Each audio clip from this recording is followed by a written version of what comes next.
Shalom, shalom. Double shalom to the nation. Today we're going to be going over PURIM, or PURIM, however you want to say it. But I know a lot of brothers and sisters been in my DMs needing clarification on PURIM, needing clarification on the holy day, more edification on it. They're not really aware of it. A lot of people that's been in the truth are not really aware of it.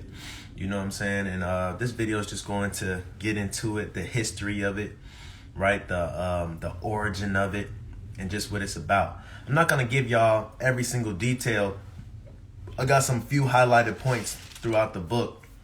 I'm not going to give y'all every single detail, but got some few highlights out throughout the book just to give you a general picture of what we're celebrating, right? And why we're celebrating it.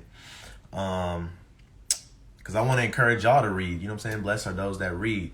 So with that being said, we're going to talk about PURIM, because people in my DMs, like somebody said, I seen somebody celebrating something called PURIM, and it happened to be like Valentine's Day. And I just wanted to make sure like it wasn't any confusion. I don't want to celebrate the wrong thing. So, I replied and said, consequently or coincidentally, right, our holy day for some reason lined up with the holiday. You know what I'm saying? And many people are celebrating it, you know what I'm saying, today or at the last evening or whatever. But anyway, most don't know it's a 2-day feast. But we're finna get into it. Before we get into it, though, let's talk about something, right? This shirt right here says, burn your idols, right? Burn your idols, all of idolatry. You know what I'm saying? So before we even get into PURIM, let's get into this wicked holiday called Valentine's Day, all right? The name was given by a martyr named Saint Valentine. He was killed on this day, but that's not where this celebration comes from. The celebration comes from paganism. And we know we're not supposed to do paganism. Why? Because Jeremiah 10 tells us to not learn the way of heathen, because the ways of heathen revolve around idolatry. So we're not supposed to do idolatry, man. And this day is definitely based on paganism and idolatry, right? Valentine's Day, right? When we look at Valentine's Day, it lines up directly with the pagan holiday, right? Which is their holy days, lines up with Lupercalia, all right? And the root word of Lupercalia is, I believe, lupus, and I believe that is like a wolf. So it was a wolf-like being or a wolf-like god that they were celebrating. We could see it as the Baphomet, right? The Baphomet, which would be Satan. So it's really a satanic day, right? Just like Christmas is really a satanic day, Valentine's Day is really a satanic day, all right? And so with that being said, it's a lot of wickedness that went on during Lupercalia. They would send anonymous gifts to people, to their lovers, right? That sounds like what they teach us in grade school, right? In grade school, they tell us what? They tell us write an anonymous letter and blah, blah, blah. You can send it to your crush. They was doing that in Lupercalia. But the only thing about it was they was doing all different type of abominations. It was like a revamped Sodom and Gomorrah, all right? What do I mean by that? They was into pedophilia, homosexuality, adultery, right? Sleeping with people's wives and husbands. So it was a wicked holiday, right? Even today, you got to ask yourself, where did that heart come from, right? That heart, this might be doctrine or speculation, but, our heart don't look like this. You know what I'm saying? If you cut somebody open, their heart's not going to look like this. But what looks like this, right? Shalom. What looks like this? A butt, right? So that's how perverted this day is. They use that symbol of a heart, and that heart symbol right here. You can see that in the Vatican as well, throughout their architecture in the Vatican and some of these palaces and stuff. But just look at this. This is not what a heart looks like, right? You cut open a human body, a heart's not going to look like this. Right? But what looks like this? A butt looks like this. And that's what this day revolves around. It revolves around sexual activity, right? And we know not lawful sexual activity. And that's how, Satan thrives, is getting people to sin. You know what I'm saying? So this is a very satanic day. And coincidentally, our day happened to, most of the nation is celebrating it on the same day because it happened to fall on that day. We're going to get into the day of Purim, though. All right, so that's how Cupid is a little boy too, right? Cupid is a little boy, and that just goes on to the pedophilia part of it. You know what I'm saying? Lupercalia is a satanic day, right? And it was renamed Valentine's Day, right? So we're not supposed to celebrate these holidays, right?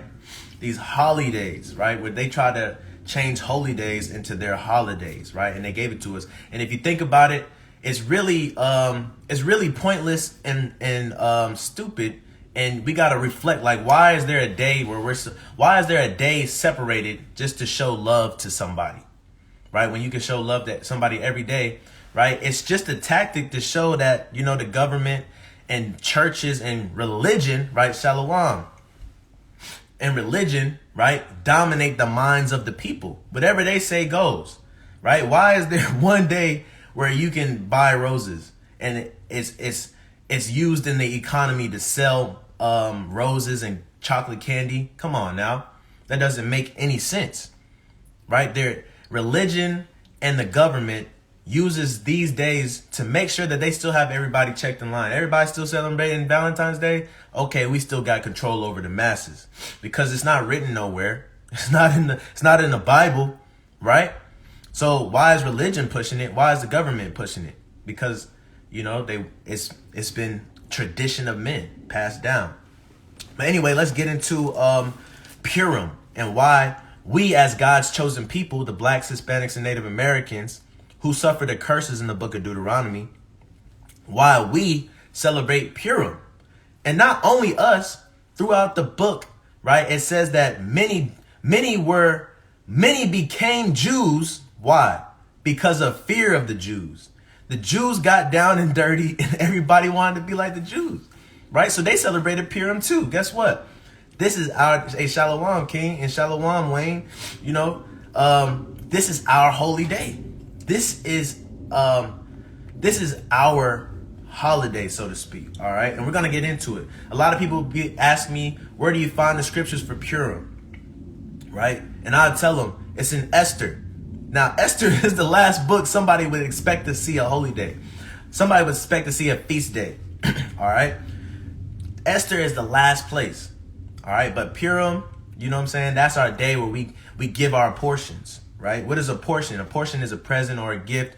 We give tithing. We give things to people that we love, right? So this could be like our Christmas, our day of, this is giving a portion. This is our thing. This is what we do. All right, so let's get into it. And we're going to get into the history, first and foremost, right? So check this out. Shalom. And so check this out. Because when you read the Bible, you got to understand it's giving you straight Shalom, King, Ashar, Purim, to everybody that's on here, right? Even if you didn't know today was Purim, or if you didn't celebrate Purim yet, or whatever, a happy Purim, right? You my brother, you my sister, hey, we gonna celebrate this, right, to the kingdom. But anyway, when you read the Bible, it's key points in here that give you actually historical data, right? You can go to Google and it'll back up the data, right? These things actually happen. So let's get a time frame. So, like I said, you could read about Purim in the book of Esther. Let's read. Esther, chapter 1, verse 1. Now it came to pass in the days of Ahasuerus. This is Ahasuerus, which reigned from India even to Ethiopia, over 120 provinces, right? Now, when you Google Ahasuerus, it's going to tell you that Ahasuerus was mentioned in the Bible, but scholars are led to believe that that was Artaxerxes. All right? Artaxerxes. So, why is that important? Because Artaxerxes was what?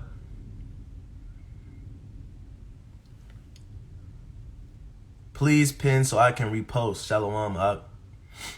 Khan, I will save it. But so who's Artaxerxes, right? Because it says Ahasuerus.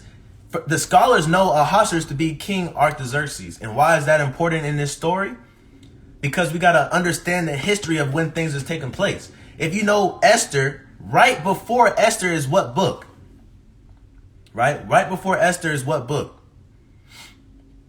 If anybody knows, right before Esther is what book in the Bible? Give y'all a couple seconds in case there's a lag. But, right, we're going over Purim. Happy Purim, Ashar Purim. Khan, Thawada had to do something, you know, try to look kept. You feel me? But what book comes before Esther? Right? We find the Feast of Purim in the book of Esther, but to get historical background, what book comes before Esther? I'm guessing nobody knows, so I'm just going to say it. The book that comes before Esther is what? Nehemiah. If you know anything about the book of Nehemiah, Nehemiah was close to King Artaxerxes. King Artaxerxes is King Ahasuerus. So it's no wonder that the two books are so close to each other because they're around the same time frame. All right. A little hindsight or a little recap of Nehemiah. Nehemiah, he pretty much prayed and begged the king to let him go back to build the walls back in Jerusalem because the walls in Jerusalem was broken down because we had just got taken captive by Babylon. All right. So if I go back, right, from Esther and I go back to the beginning of Nehemiah, it's going to give us further information of the time that this took place. So let's go to Nehemiah chapter 1. Right, this is Nehemiah chapter 1. It says, the word of Nehemiah, the son of Hakaliah, and it came to pass in the month of Chislev, the 20th year, as I was in Shushan's palace. Right? Shushan Khan, Nehemiah. Shushan palace. Where is Shushan palace? Shushan palace is in I think it's the Middle East, but I'm saying Shushan palace because that is highlighted because Shushan palace was in the Persian Empire. Right? The Persian Empire. So I'm going to read verse 2 in the book of Esther, going back to Esther.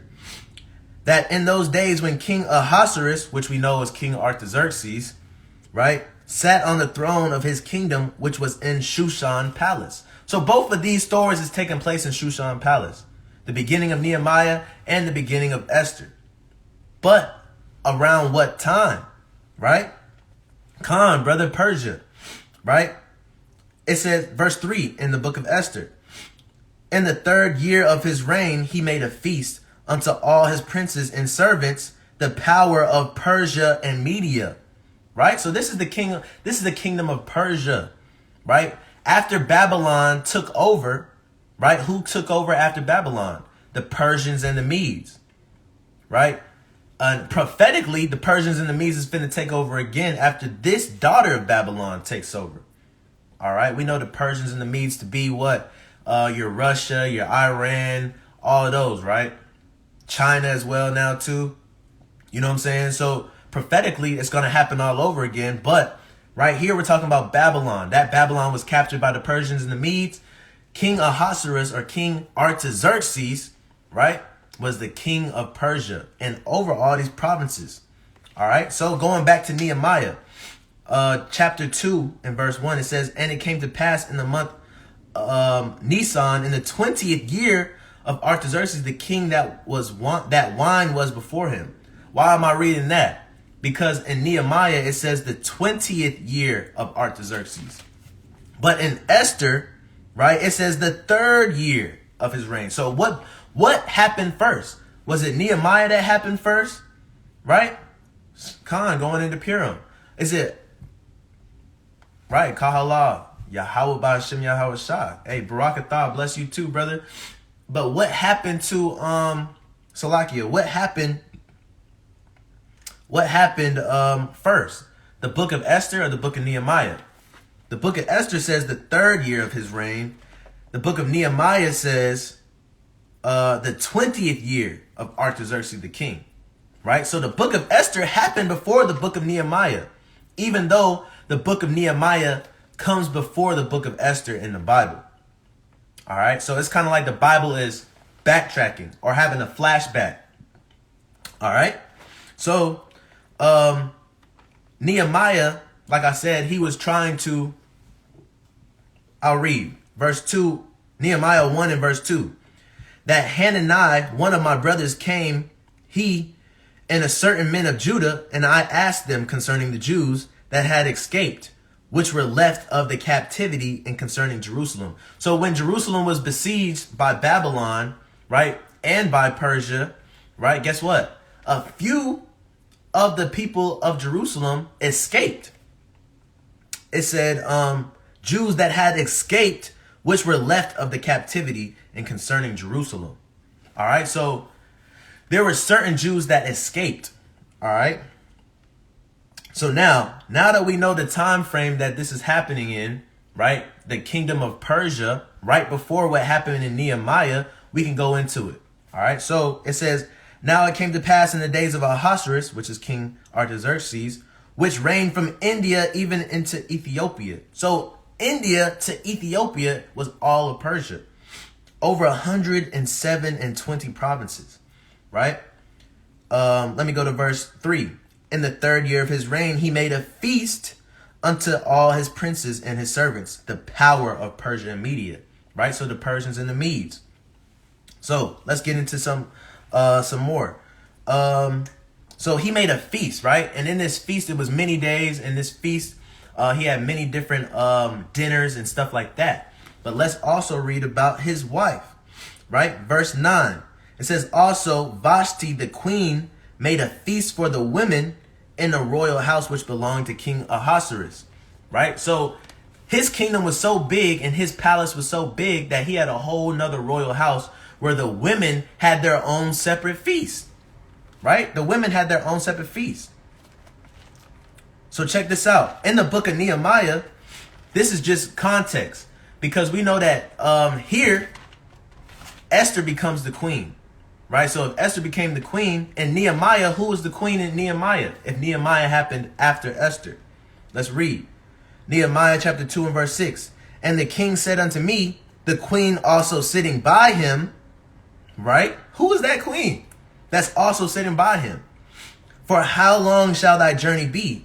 And when wilt thou return? So it pleased him to send me, and I sent him a time.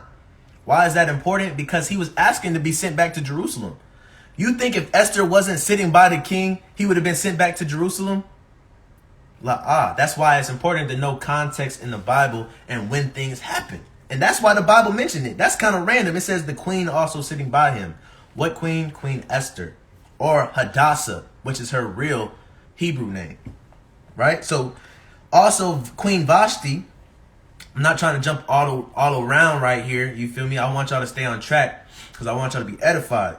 But also Queen Vashti, the queen, made a feast for the women in the royal house which belonged to King Ahasuerus. Right? Verse 10. On the 7th day, when the heart of the king was merry with wine, right, he commanded Mehuman, Bitzah, Harbana, Bigtha, and Agabatha, Zethar, Carcas, the 7 chamberlains that served in the presence of King Ahasuerus, to bring Vashti the queen before the king with the crown royal, right? To show the people and the princess her beauty. So what is it saying? Con. All right, good. It's sounding plain. All right, so check this out. So what's happening right here? King Vashti is a beautiful woman. And just like any beautiful woman, like when we was in the world, we had the mindset of if we have a beautiful woman, right, we want to show her off. It was a song, I can't remember the lyrics, but it was a song where pretty much it was like, if you can't handle having a pretty woman, you shouldn't be with her. But that's how we thought in the world. In the world, when we had a pretty woman, right, as men, we wanted to show her off. We let her wear skimpy clothes, right? We let her, do her thing. We let her floss on Instagram. We let her not be modest, right? Because we wanted other brothers to see what we had. So just like in the world, the King Ahasuerus or King Artaxerxes, he said, bring Vashti the queen before the king with the crown royal to show the people and the princess her beauty, for she was fair to look on. So he was trying to show off. Once he got filled with wine and he was merry, having a good time, he wanted to show off people his queen. But let's see what happened. But the queen Vashti refused to come at the king's commandment by his chamberlains. Therefore was the king very wroth, and his anger burned in him. Right? Hey, look, yeah, he was going off. And she wasn't having it. She was like, man, I ain't finna do that. You drunk with wine. You don't know what you're doing. Right? I'm not doing it. Right? You should know better. But even in our custom, women aren't supposed to defy us. They're supposed to submit unto the man. They can give their opinions and they can give us sound advice and wisdom, but they're still supposed to submit to the man, even in our customs, right? So even in their customs, that's why he got very wroth, because why is my queen, why is she denying me? Why is she not listening to me? Right? But it could have been multiple things. She could have just been like, no, I don't feel like it. Or she could have been like, hey, look, you're drunk. You don't know what you're doing. You shouldn't be showing me off like that. Or maybe she just didn't want to be shown off. But nonetheless, right, she didn't go. It said he was very wroth with her. Then the king said to the wise men which knew the times and the manners toward all that knew the law and judgment, right? He had a meeting with pretty much all his royal buddies because they knew the times. It says they knew the times. What does that mean by knew the times?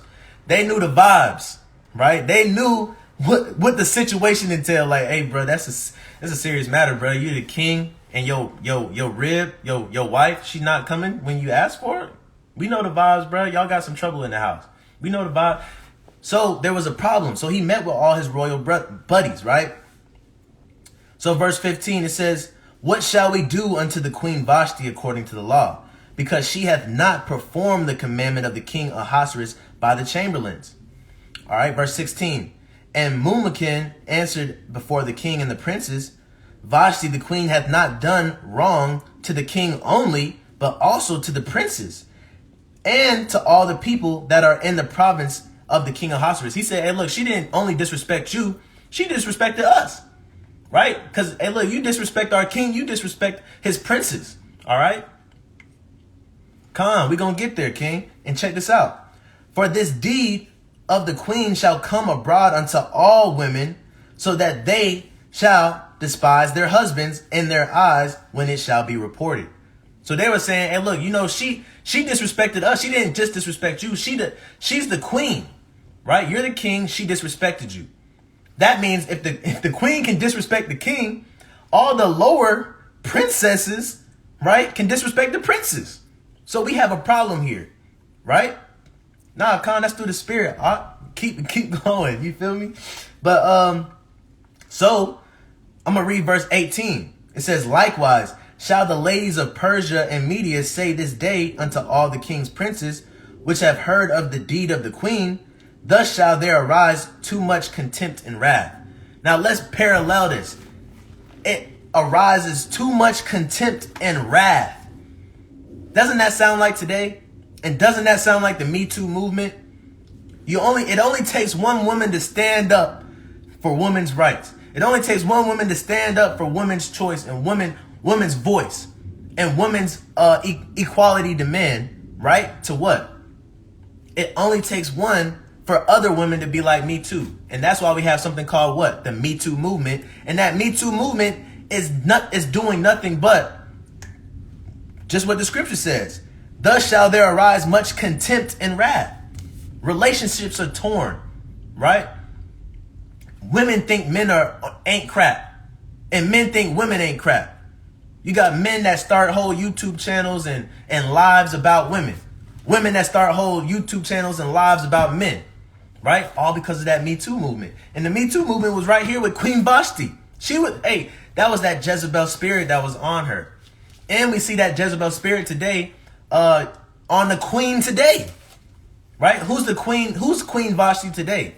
We call her Beyonce, right? Queen Bee of the Queen Beehive, right? And I learned today that that's pagan. I learned today that there is actually a queen hive, or it's like a hive bee, a queen bee, queen. Anyway, it's pagan. That whole slogan that she got, right? And what it is it's a Jezebel spirit that's encouraging women, you know what I'm saying, to be independent and to have rulership. And that's what she done. Who runs the world? Girls, right? Witchcraft, sorcery, modern day sorcery. All right, so check this out. Let's keep going. So, since that was going to happen, it says, and let the king appoint officers in all the provinces of the kingdom, that they may gather together all the fair young virgins unto Shushan the palace, to the house of the women, unto the custody of Hegi, the king, chamberlain, keeper of the women, and let their purification be given them. Right? So, hey, look, he was like, it's time for me to get a new queen. Since she wanna act like that, guess what? The beehive. Right? That's all pagan, man. The stuff that she wears is pagan. But he had to get a new queen. So he said, guess what? Bring me all the fair young virgins, all the women, all the princesses that look the best. Bring them to my palace in Shushan, right? And what are we going to do? We're going to see which one's going to take her place. And let the maiden which pleaseth the king be queen instead of Vashti. All right, so let's go down. Because like I said, I want to hit the major points throughout this book. I don't want to give y'all the whole thing because I want to encourage y'all to read. Bees provide for their queen, no king involved. Right, there's no queen involved. Right, if you're a bee, you know who the queen is, but you don't see no king. Why? Because she's having sex with all of them. Right, she's reproducing with all of them. Right, idol worship. That's deep. You know what I'm saying? So going down. So verse 5. It says, now in Shushan the palace, there was a certain Jew whose name was Mordecai. Why is there always Jews in Shushan? Why is there always Jews in Shushan, in the palace in Persia? Why? Because we were carried away captive, right? So when we go back to Nehemiah, the same Shushan palace, right? The book right before Esther. Salakia. We go back to Nehemiah. It says that Nehemiah, the son of Hakaliah, and it came to pass in the month Chislev, the 20th year, as I was in Shushan palace. Right? It says, now in Shushan palace, there was a certain Jew whose name was Mordecai, the son of Jair, the son of Shimei, the son of Kish, a Benjamite. Right? So we see what? We see that Persia and Mede, they took people and they brought them to their palace. Why was we in their palaces? To be servants. Some of us was hired to be to have a high authority in certain cases. Just like today, how they, you might promote somebody like Barack Obama to being a president, or you might have elected officials to govern cities and states and stuff like that. It was, nonetheless, they were in the land of captivity, right? Verse 6, who had been carried away from Jerusalem with the captivity which had been carried away with Jeconiah, the king of Judah. Why is that important to read? That's important to read because in the beginning of Nehemiah, it said that there was Jews that had escaped, which were left of the captivity. So you had Jews that escaped, right, and stayed back in Jerusalem. And you also had Jews that were carried away captive. In the book of Esther, we're talking about Mordecai. Mordecai was a Jew that was carried away captive. He didn't escape, right? He got put on that slave ship like we did. There wasn't no slave ship. But nonetheless, he got taken into captivity. Verse 7, and he brought up Hadassah. Now, I put on my story a while ago something about Hadassah, and somebody asked me, hey, who is Hadassah? Why did you mention Hadassah? Hadassah is an important name because that's Esther's Hebrew name, right? That's Esther's Hebrew name, Hadassah. So we shouldn't call her Esther for real, because God gave her a name, Hadassah, right? Her captivity name was Esther, right? That is Esther, his uncle's daughter, right? So they were first cousins. Mordecai and Esther were first cousins. That would be like if your mom or your dad had a brother or a sister and they had a kid, that's your first cousin. All right? My mom, for example, my mom has a sister, right? And her sister had a son. So her son and me are first cousins. So that's what's going on here. They're first cousins. For she had neither father nor mother. But Esther, Hadassah, she didn't have a mom or a dad. And the maid was fair and beautiful, whom Mordecai, when her father and mother were dead, took for his own daughter. So she was adopted by her first cousin.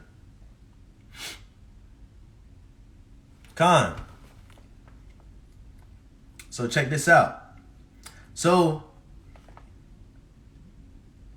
verse 9, and the maiden pleased him and showed so Mordecai went and got his first cousin, right? They're gathering all of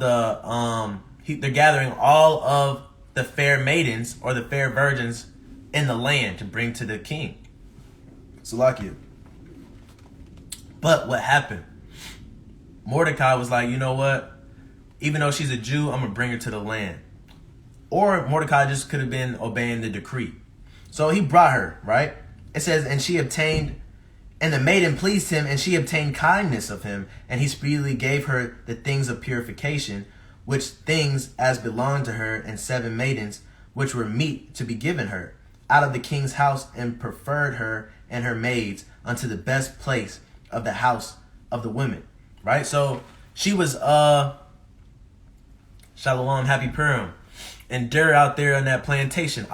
But she was brought, right? And she had great favor. Kind of like in the movie Mulan. When Mulan was brought, she had great favor and everybody was working on her. She had people doing her face. She had people doing her dress, people doing her hair, right? To purify her. All right. And I put something in my story. They kind of still do it in Africa where they have a bunch of women purify a younger woman. You know what I'm saying? They do her hair. They put oils on her. They put stuff from nature on her skin to make it shine. Stuff like that. Right? So that's what's happening, right? Verse 11. And Mordecai walked every day before the court of the woman's house to know how Esther did and what should become of her. Right? Mordecai was checking up on her. Like, he was sneaking, looking in the window like, man, I hope she gets chosen. I hope she becomes the new queen. All right? And the king loved Esther above all women. This is Salakia, this is Esther chapter 2 and 17. And the king loved Esther above all women, and she obtained grace and favor in his sight more than all the virgins. Hey, if you know anything about the children of Israel, right, we have a spirit of excellence and a spirit of favor on us. So of course she was chosen. Of course she got favor from the king. All right. So that he set the royal crown upon her head and made her queen instead of Vashti. Right. So when we go back to Nehemiah, like we said earlier, that queen that's sitting next to King Artaxerxes, guess who that queen is? It's Esther. It's Hadassah. And that's why Nehemiah was able to go back to Jerusalem to build up the wall. All right. So check this out. Verse 20.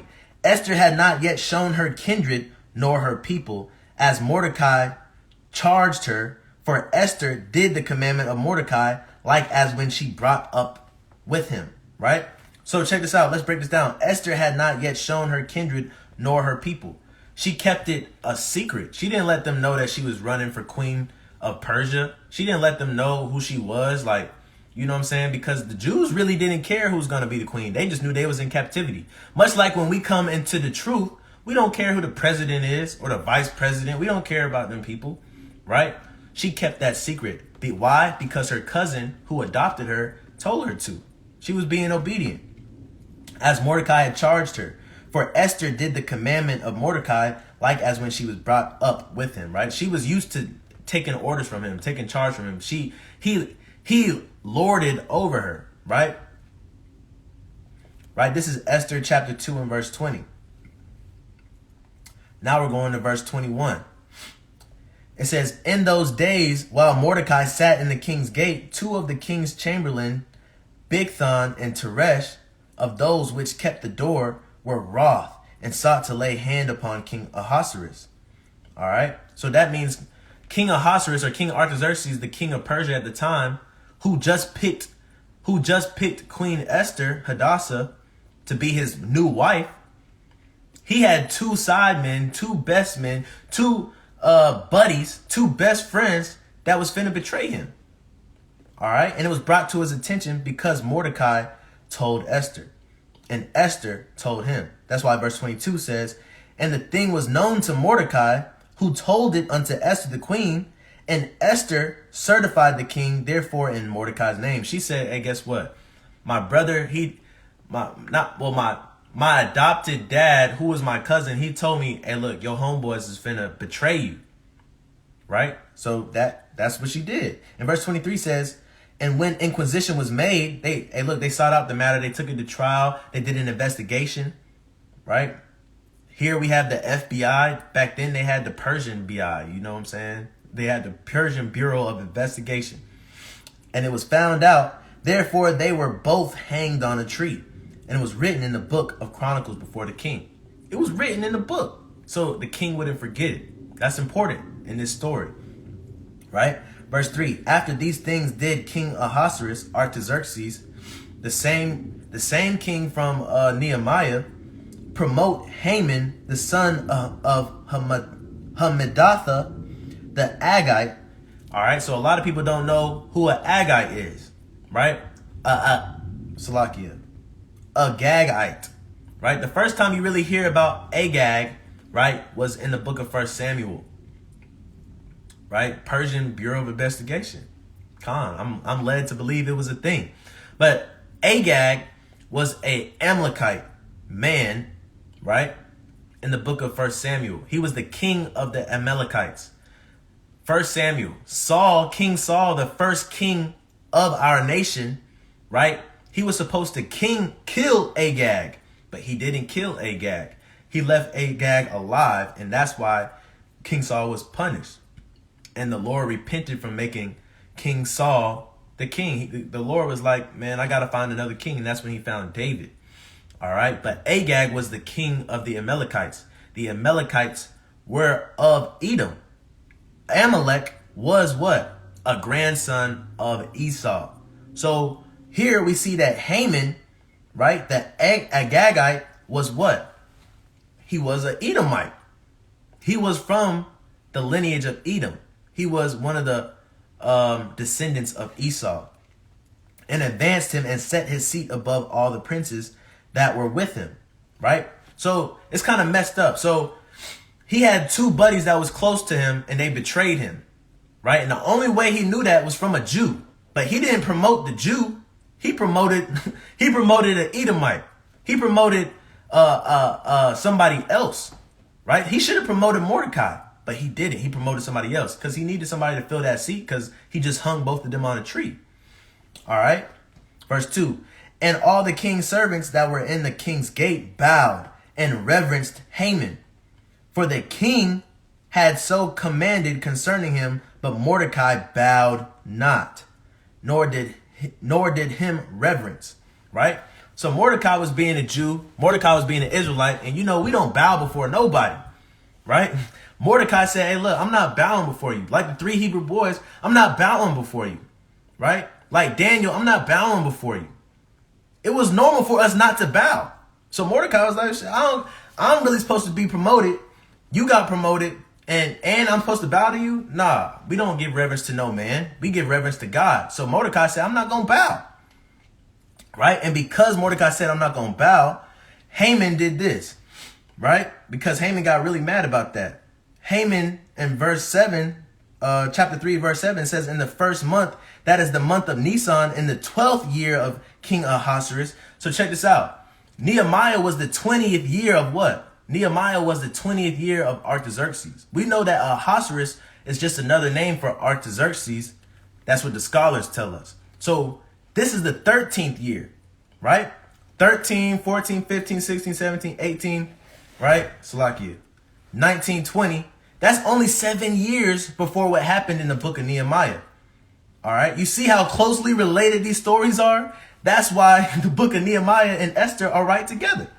All right. So in the first month, that is the month Nisan in the 12th year of King Ahasuerus. So and look, now that we have these names for our months today, it's nothing new under the sun. Back in the day, they changed the names of the months too. Right? Why couldn't they just keep it the first month, the second month? Why couldn't they keep it the first day, the second day? They had to add Monday, Tuesday. You know what I'm saying? So it's nothing new that when a king took rulership, he wanted to name everything. All right.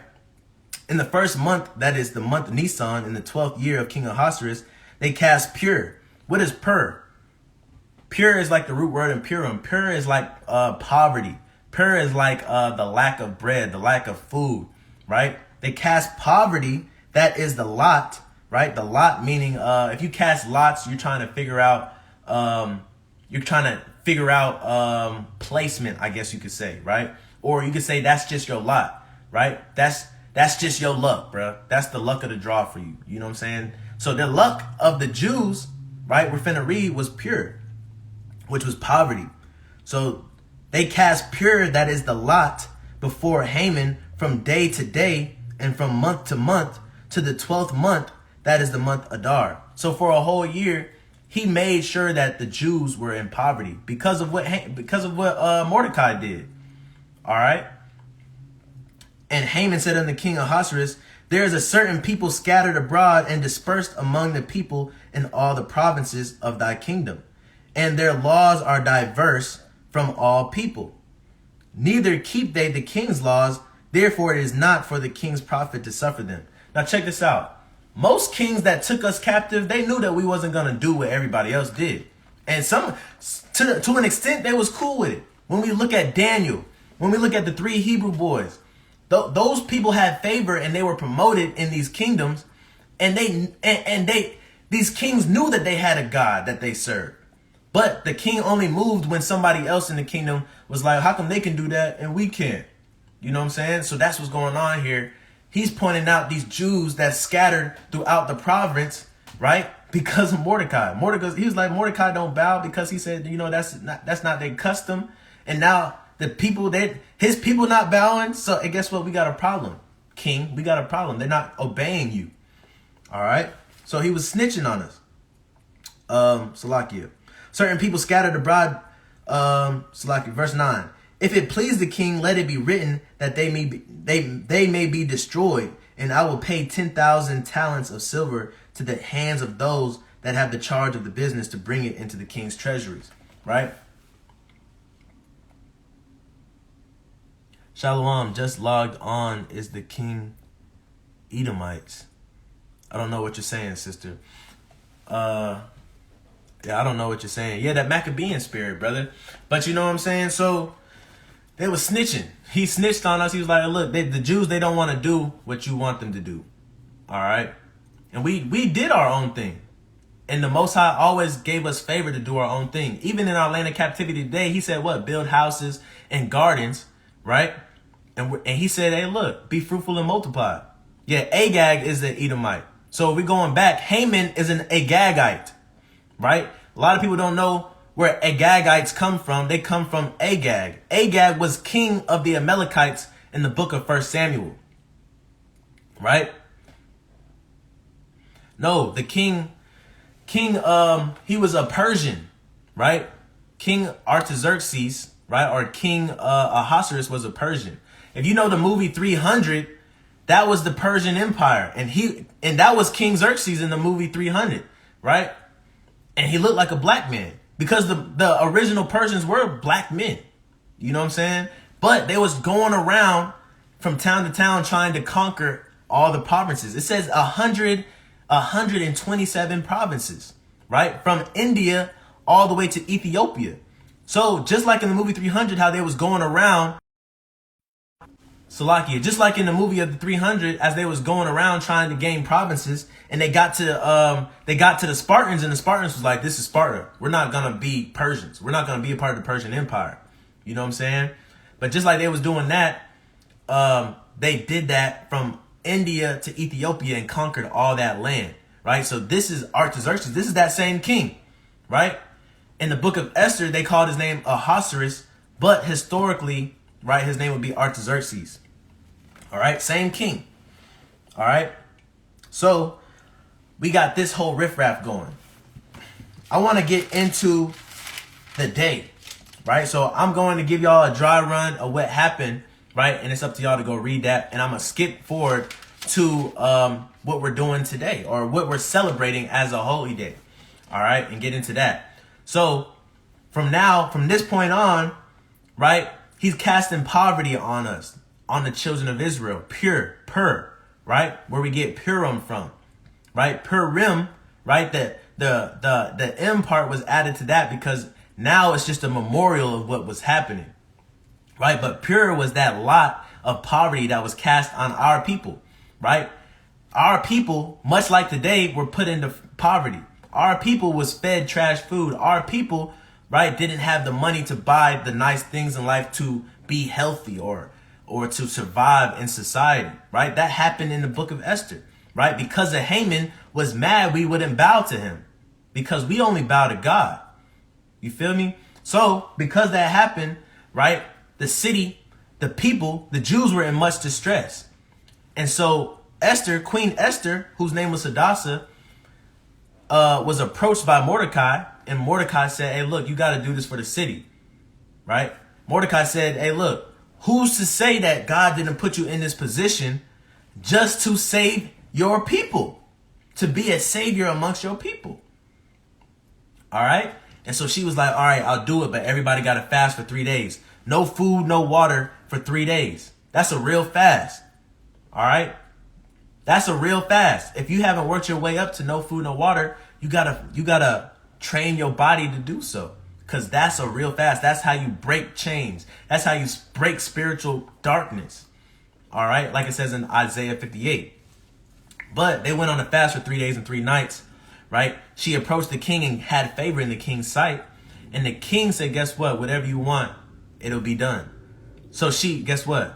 She hung Haman. She hung Haman, the one that did it in the first place. Right. Because you reap what you sow. If you reap that, you're going to sow that.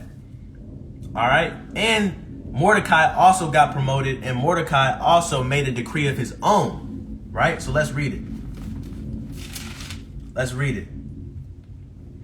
In Mordecai's decree, right, what happened? Mordecai said, he wrote as the king, because the king gave them the ring to do the seal so that this decree would be seen as the king saying it. So Mordecai said, hey, look, everybody that was trying to persecute us, we have the right to now kill y'all. We have the right to now destroy y'all because y'all sought to destroy us. Kind of like how the Most High said, revenge is his, but it's a catch-22 because he said he will have vengeance by his people, the hand of his people. Right. And that we're his battle axes and weapons of war. And he will give us a sword to execute vengeance on the heathen. Right. And to bind their kings in chains. And right. Everything in the Bible is like it's nothing new under the sun. So that's what's going on here, man. Mordecai made the decree that we would destroy all those that sought to destroy us. All right. And so as we destroy those people, after that, we rested. So now that we caught up, let's read. This is Esther chapter 9 and verse 19. Therefore the Jews of the village that dwelt in the unwalled towns made the 24th day of the month, the 24th day of the month, Adar, a day of gladness and feasting and good day and sending portions one to another. I'm going to go up to verse 17. Right? Salakia. Verse 15, for the Jews that were in Shushan gathered themselves together on the 14th day also of the month Adar, right? Adar is what? The 12th month of the year, the last month. And slew 300 men in Shushan, but on the prey they laid not their hand. All right, so what does that mean? Even in the land of Shushan, they slayed men that sought to persecute them. Not only in their land, but in the biggest city, the capital city of this whole empire, Shushan. Right? Verse 16. But the other Jews that were in the king's provinces, like throughout the land, they gathered themselves together and stood for their lives because they were being persecuted. They didn't really have the necessary weapons, right? They didn't really have the necessary tools to defend themselves. So they stood for their lives, right? They did what they could. Slakia. And stood for their lives and had rest from their enemies. God gave them rest, like he's going to give us rest, right? And slew of their foes 75,000, but they laid not their hands on the prey. On the 13th day of the month Adar, and on the 14th day of the same rested day, and made it a day of feasting and gladness. All right. So verse 19, therefore the Jews of the village that dwelt in the unwalled towns made the 14th day of the month Adar a day of gladness and feasting and a good day and of sending portions one to another. So this is why we give gifts, right? That's sending portions one to another, right? So let's look at this decree more in depthly in verse 21. To establish this among them and that they should keep the 14th day of the month, Adar, and the 15th day of the same yearly. So it's not just a 1 month feast. A 1 day feast. It's a 2 day feast. The 14th day of the month and the 15th day of the month. All right. Verse 22. As the days wherein the Jews rested from their enemies, and the month which was turned unto them from sorrow to joy, and from mourning into a good day, that they should make them days of feasting and joy, and of sending portions one to another, and gifts to the poor. So we're supposed to give to the poor, and we're supposed to give give portions to our loved ones.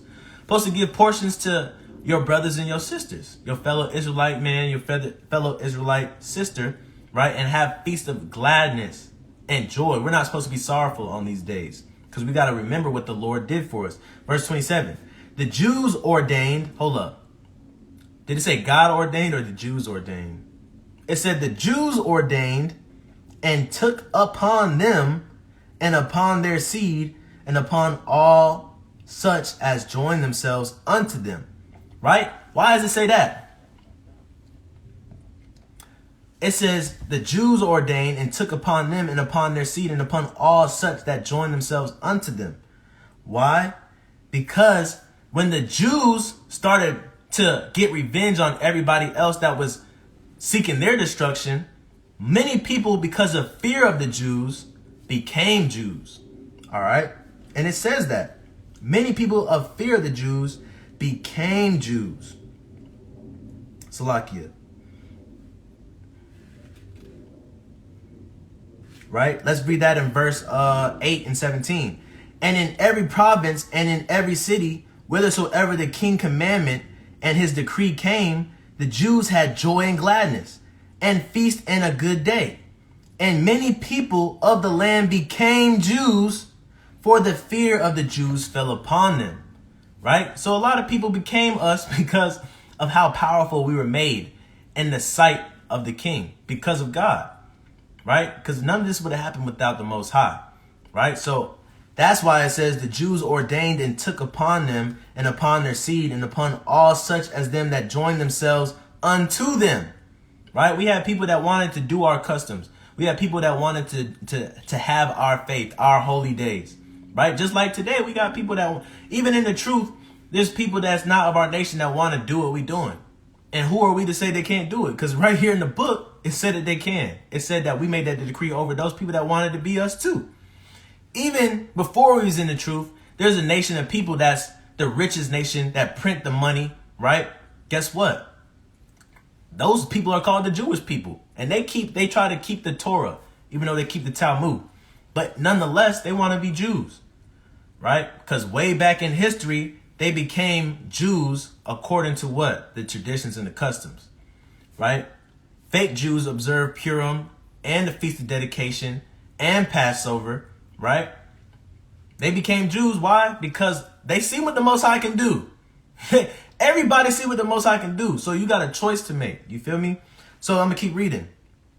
But it says, I'm going to read from the top. It says the Jews ordained and took upon them. So with that being said, the Jews ordained it, right? The Sabbath too. The Jews ordained it and took upon them, right?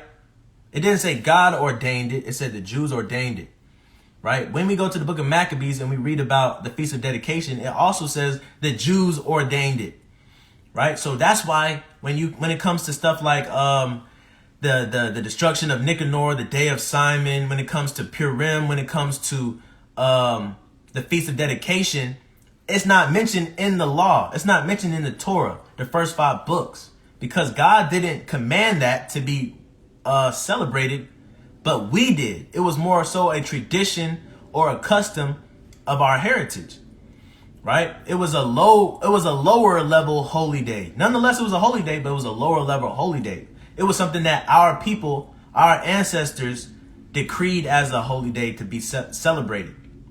All right. For example, let me go to Luke chapter 4 and 16. Let me go to Luke chapter 4 and 16 real quick to give you guys an example in the New Testament. To give you guys an example, Luke chapter 4 and verse 16. It reads, talking about our Messiah, talking about Christ, right? It says, and he came to Nazareth where he had been brought up, right? So he grew up here. Why would it mention that he grew up here? Let's read. And as his custom was, he went into the synagogue on the Sabbath day and stood up to read. Now, is that decreed in the law to go into the Sabbath day? No. In the Sabbath day, we were supposed to what? Rest, right? In the Levitical priesthood, they were supposed to go into the temple. But were we supposed to go into a building or a synagogue? Right? No, it just became a custom, right? Our people just became accustomed to going over the law, right? Probably after Nehemiah kept reading the law to everybody once he reestablished Jerusalem. But it became a custom for us on the Sabbath day to go into the synagogue and to read, right? But not necessarily a law, all right? So we could see PURIM or PURIM or the Feast of Dedication or the destruction of Nicanor or the Day of Simon. We could see those as what? Our body is the temple. We are the church. But we could see these lower level holy days as in the world, we had lower level holy days, right? In the world, our lower level holidays were what? Valentine's Day. You don't really have to celebrate Valentine's Day, especially if you don't got a Valentine. Mother's Day, Father's Day. What's another lower level holiday in the world? Valentine's Day, St. Patrick's Day, right? Those are lower level holidays, even in the world. But what's a major holiday that's kind of like law in society? If you're not in the Christmas spirit, you're evil, right? That's what they say. So Christmas would be what? Christmas is a high holy day in the world, right? What? Thanksgiving is a high holy day. Look, that's how they founded this land, right? That's a high holy day in the world. What else is a high holy day in the world? Halloween is a high holy day in the world. So we have high holy days, and then we also have holy days. Our high holy days, right, would be the Passover, first fruit, right? Feast of Weeks, right? Those are our high holy days, but we also have those minor holy days, also like PURIM, Feast of Dedication. We do those things in remembrance that were ordained by our people, right? Independence Day would be like a lower level holy day in the world, correct? You know what I'm saying? And so that's kind of like how PURIM is. It was ordained, right? I'm going to read it again. The book of Esther, chapter 8 and 27. The Jews ordained and took upon them, right? It didn't say God ordained, but it said the Jews, our people. It was a custom, right? Not all traditions and customs are bad, just if they're traditions and custom of heathen, right? But we had traditions and customs too, right? And it was for a memorial of what the Most High did for us, right? The Jews ordained and took upon them and upon their seed and upon all such as join themselves unto them, even the ones that join themselves unto them, right? So as it should not fail that they would keep these 2 days according to their writings and according to their appointed time every year, right? And that these days should be remembered and kept throughout their generations. Just in the time of Esther, throughout their generations. So that's why we're still celebrating it today, right? Shalom. Salakia. Every family, every province, and every city, and that these days of Purim should not fail from among the Jews, nor the memorial of them perish from their seed, right? So we do that so we're not disconnected from our heritage or discontinued from our heritage, right? If we read the Bible and we do these decrees, we will never forget our heritage, and our seed won't forget our heritage, right? So that's why we celebrate the things that's in the Bible. That's why we celebrate Purim, right? So Purim, we give portions. Why? Because pure, the word P-U-R, pure, was what? That was poverty. Haman put poverty on our people. He sought to destroy us through poverty. That's what pure was. He cast a lot on us, and that lot was poverty. So that's why we give portions, because think about it. If we was just in poverty from the 3rd year of King Ahasuerus' reign to the 13th year, right? That's 10 years. We was in poverty for 10 years. We lacking milk. We lacking sugar, right? So we giving each other